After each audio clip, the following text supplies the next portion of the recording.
European champion, PSG went into the transfer market, strengthened their offensive line, and has already started the season by lifting the UEFA Super Cup. Luis Enrique's team has a mission this season that seems almost impossible, but only they can pull it off, which is to win the third Champions League in a row. In this video, we will look at the new options for Paris Saint-Germain, some of the solutions that Luis Enrique has already found, and answer the question, how is Paris Saint-Germain coming into this season? So let's get started by talking about PSG's new signings for the attack. There are three players: Akliush, who came from Monaco, the Belgian Mika Guts, who came from Ajax, and also the scorer of Spain's winning goal in the World Cup, Ferran Torres, who comes from Barcelona.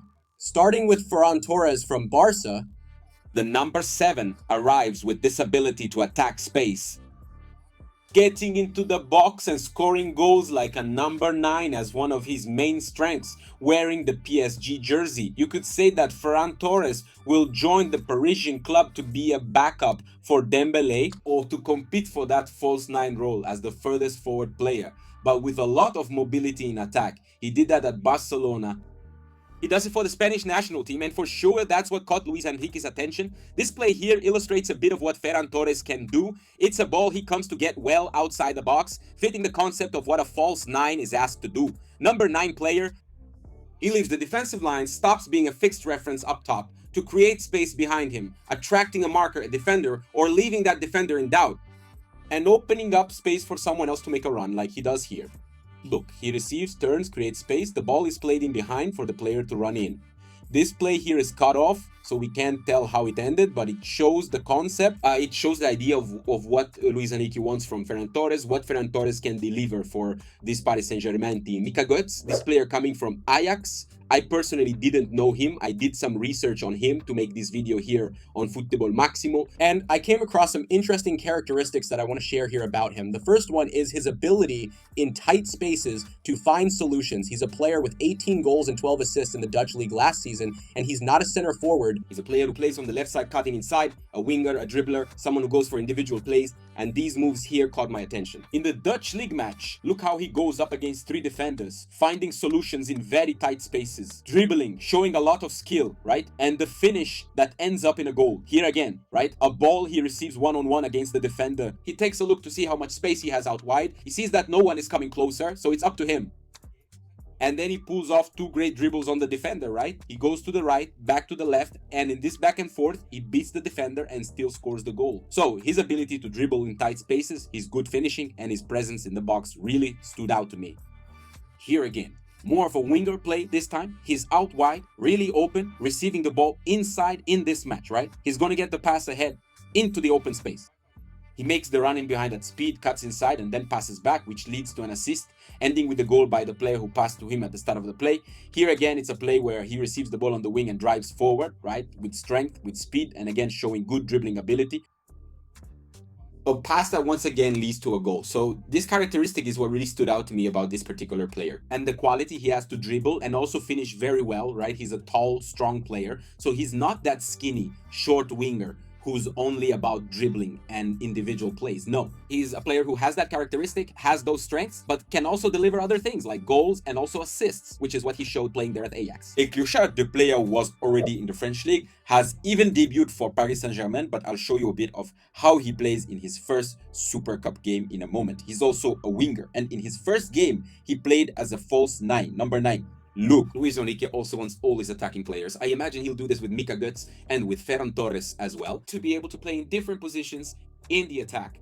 They can play their original position, right? Left winger, right winger, false 9, but they can also play in another position. Luis Enrique works a lot on that, right? We see a lot of switching in PSG's attack, also based on this aspect, right? At many moments, Du is playing inside, at other times Kvaratskhelia is there, sometimes Dembélé moves wide, and Dembélé can even play out wide as well. And that's important to have a more complete team, right? So here are some plays from Akliush for us to see some of his characteristics. First, this ability to accelerate.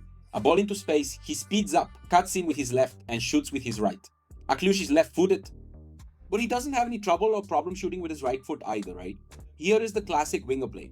Ball forward, he receives it, he goes for the dribble, right? Cuts inside and already makes a first-time pass. He makes the team move, makes the team play fast. Here again, look, he gets a ball from the fullback and already plays a first-time ball to Golovin, the midfielder here from Monaco, and goes. If there's space, he makes the running behind, he accelerates. He's also, just like Mika Götze, a player who gets into the box a lot. He switches the ball to the other side, a shot is coming, there's a scramble, and it ends with a goal by him, Akliush. Here, once again, is his ability to get into the box. The ball was switched to a player on the left side, and he comes walking in like he's not up to anything. When the cross comes in, he picks up his pace a little and arrives unmarked to score a goal for Monaco on that occasion. So these forwards are in a kind of rotation. I think that's a good way to put it. That Luis Enrique likes to have in his attack, right? Players who can play in different positions, take on different roles, and be developed, right? PSG's transfer market this season had a very special focus on the attack to give Luis Enrique options and possibilities. And speaking of that, you out there can also build your own team. Yeah, you can build your team in our fantasy if you're not playing yet, if you don't know what it is. Down here, when you click, you'll be redirected to the website and you'll understand a bit more about how our fantasy works. It's really easy. And there's also a playlist here on the Football Maximo channel that shows how you can log in, how you can build your team, create your league, and so on. There's a draft. And then you'll choose your team, you'll sign a goalkeeper, defenders, forwards, midfielders, and you'll compete with your friends. Look how cool that is. So click down here, come and be part of our fantasy here at Football Maximo. Hey, I don't want to brag, but in our league here at Football Maximo, I'm currently in the lead, so you'll also be able to follow this journey here until the end of the season, and you'll find out who will be the champion. By clicking down here, you join us. And following this logic of Akliush being able to play different positions, we already saw Luis Enrique in the game against Aston Villa. Putting Akliush here, look, in the false 9 position, he only played half a game. It wasn't a standout match, but it was already an initial attempt to fit him into the team system. It's cool that he's really wide on one wing, and on the other side, it's Dwayne who's really wide on the other. So here we can see that PSG is working the ball in this play, switching sides, moving around. And then there's the thing about Akliush already understanding these false 9 movements that are being worked on. So here the team is in possession between the defenders, right? Vitinha is there between the center backs, right? There's Marquinhos, there's Pacho. Nuno Mendes is here providing an option too. And on the other side, Hakimi isn't pushing up much. So he noticed that there's a passing exchange happening there. And that could be a trigger for him to drop back, to draw a marker with him and try to create a passing lane with that as well. Look how he's coming. And he's coming while looking to the sides, right? Making that little shoulder check to see if anyone follows him, right? If a defender comes with him to create space. In this specific play, no defender followed him. Lindelof is here, losing the space a little, but he didn't break away from the defensive line to make individual marking. So Vitinha carries the ball and is going to pass it the way Varadi's wanted. But what's the importance of Akliush being inside? He creates a passing lane, he makes the passing side to Vitinha and already moves forward to break into space. The pass doesn't come off very well and PSG loses the ball. But here you can understand a bit of the idea, a bit of the concept, which was explored again in the second half and led to the goal that gave PSG this trophy, right? The Super Cup title of the UEFA Super Cup. So here, look, Dembele had already come on for Akliush, making those false 9 movements that he's very used to doing. And here is the importance of what I mentioned earlier about the movements up front and the players who can perform different roles, who can play both wider and closer to the middle, and therefore closer to the box. Hakimi is bringing the ball up here into the attacking half. And look how Dembele reads the play to offer a passing lane, right? Here, Hakimi doesn't have many options to play with. This is Ju, who is the right winger. He's going to play inside, right? Look how he's already acting like a number 9 at this moment, right in the middle of the defensive line. So Dembele moves out of the line to create a passing lane and face the play. He receives the ball, and look how in this small movement, right, in this split second, he passes the ball to his feet. Dembele receives the ball from Hakimi, and Du quickly makes a run in behind, to receive the pass precisely from Dembele.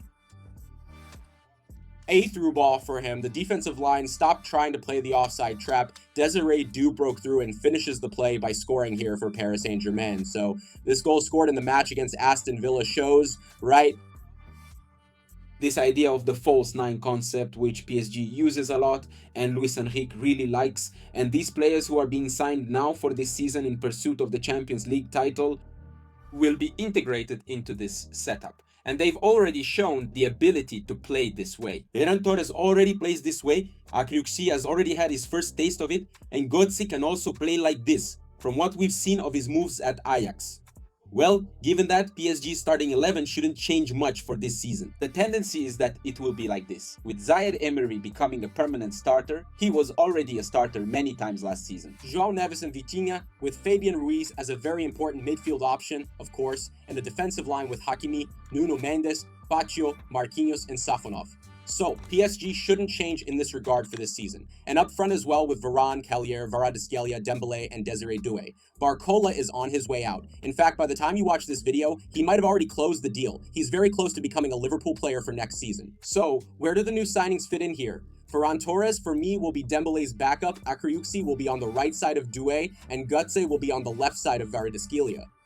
Luis Enrique is looking, with these signings, it seems very clear to me, for more options in attack, even for times when the team is struggling, to have other alternatives, different characteristics, and the possibility to change things up, to make adjustments, right? Before, in the last season and the one before that, during the 2 consecutive championships, PSG had that front three, which was Kvaratskhelia, Dembele, and Doué, and only Barcola as a player who could come off the bench to play, right? Now it's different.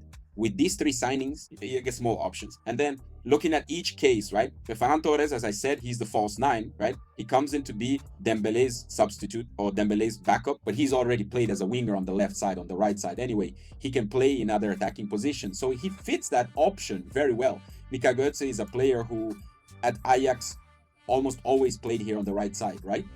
A right footer on the left side, a right footer playing on the left side, good dribbling and individual moves toward goal. But because of his physical build, tall and strong, I imagine he could even be an option to be used as a more advanced reference at times. Not as a fixed number 9 in the box, because PSG doesn't play that way. But he could be a player who adds a different characteristic compared to Dembele in this false 9 position. And we've already seen Achuchi being tested in this more central position, in that game against Aston Villa that I mentioned earlier. And at Monaco, he was invariably that guy coming in from the left side, but he could also play more centrally. And I wouldn't doubt that Luis Enrique could develop him to play here on this left side, right? Because PSG has a way of playing more or less with Hakimi pushing up a lot into the attack. Duet, Pacho, Nuno Mendes, and Marquinhos making that build up with Vitinho providing support, and then the men up front can either move forward or also offer a passing option behind, with Duet moving around a lot. Joining up front so Dembele can break free many times. Kvaratskhelia is also making those diagonal runs there, but inevitably Hakimi is taking more control of that side, and Kvaratskhelia tends to operate more there, right? So many times it's PSG with this kind of distribution in that area.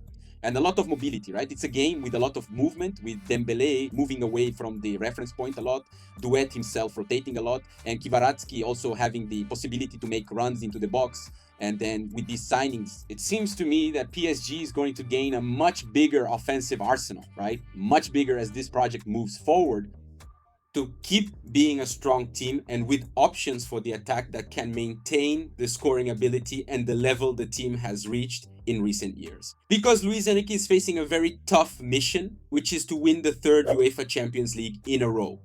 I'm sure that's PSG's main goal for this year. Only Real Madrid, in this modern era of football, managed to do it. In 2016, 2017, and 2018, with Zidane in charge, the same coach in those 3 victories. And I think there's something in common between these 2 teams, right? Some similarities. There were few changes from the team that won the 1st to the team that won the 3rd. There was one change in the defensive setup. Pepe left, Varane came in, and in the midfield, the attack changed a bit, and Isco came in. That's basically what changed at Real Madrid. The midfield trio, Casemiro, Kroos, and Modric, was kept, just like PSG's midfield is the same. The defensive line was also largely kept intact, with only a few changes. The attack had its pillars, just like PSG does. So there are similarities in the way Zidane and Luis Enrique work. I'm not talking about game concepts here, but rather about keeping more or less the same structure, sticking with that setup, and continuing to win. And that's something Luis Enrique's PSG is also betting on this season and will definitely bet on again. The continuity of the 2-time champion team with some additions that can help PSG make a great leap in quality. But what about you out there? Do you think PSG can win the UEFA Champions League once again? Are you putting your faith in Luis Enrique's team? Leave your opinion down below.